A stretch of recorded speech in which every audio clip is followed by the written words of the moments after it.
এই দেখুন বেগুন ভাজা, আলু ভাজা আর আলু ফুলকপি ভাজা করেছি। আর এখানে আছে আমার মটরশুঁটি দিয়ে, আলু দিয়ে, টমেটো দিয়ে, তার সঙ্গে আমি দিয়েছি আদা, জিরে, ধনে বাটা আছে, আর ওই যে ঘরে পাতা টক দই এইগুলো দিয়েছি। নামাবার আগে গরম মশলা দিয়েছি, আর আমি কাঁচা তেজপাতা দিয়েছি, আর জিরে ফোড়ন দিয়ে আলুগুলোকে চাপিয়েছিলাম। এটা ছানার ডালনা, আলু দিয়ে, টমেটো দিয়ে, মটরশুঁটি দিয়ে ছানার ডালনা করেছি। আপনারাও এরকম করে করবেন, খাবেন, দেখবেন। আর এখানে আছে আমার হাঁসের ডিম ভেঙে তরকারি।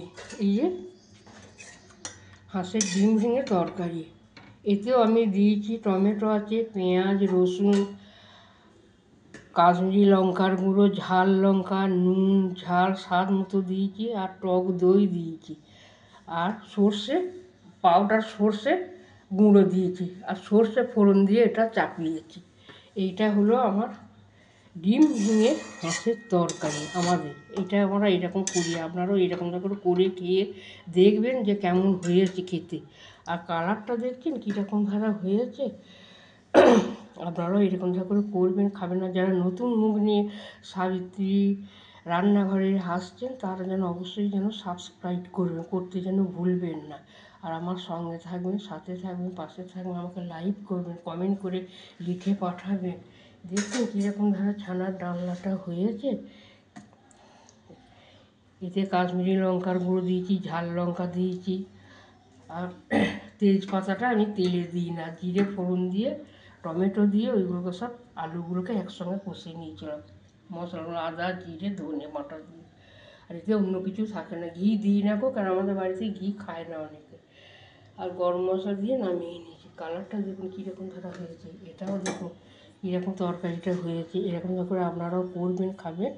আর আমাকে লাইক করবেন, কমেন্ট করবেন, লিখে পাঠাবেন কীরকম খেতে হয়েছে। করে খেয়ে দেখে আমাকে কমেন্ট করবেন যে হ্যাঁ খেতে এটা কীরকম টেস্টি হয়েছে। আর বেগুন আলু ভাজা আর ফুলকপি আলু ভাজা করেছি, আর টক দই, ঘরে পাতা টক দই, এখন আমার চলবে। মাঝে একটু বন্ধ ছিল, খুব ঠান্ডা পড়েছিল বলে পারতে জমছিল না। এখন আমার এটা রোজই চলবে। আপনারাও এরকম করে ঘরে দুধ আনেন, সেই দুধ দিয়ে ঘরে টক দই পাবেন, ভাত দিয়ে খাবেন। সামনে গরম আসছে, শীত চলে যাচ্ছে, তাহলে এখন টক দইটা খুবই প্রয়োজন।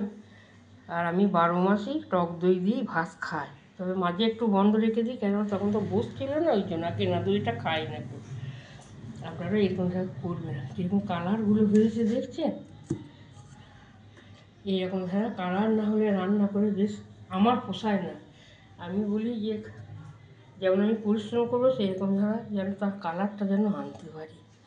আর নুন, ঝাল, মিষ্টি এটা আপনার স্বাদ মতো আপনি দেবেন। আপনার ঝাল বেশি কম সেটা আপনি যেরকম খাবেন সেরকম ধারা দেবেন।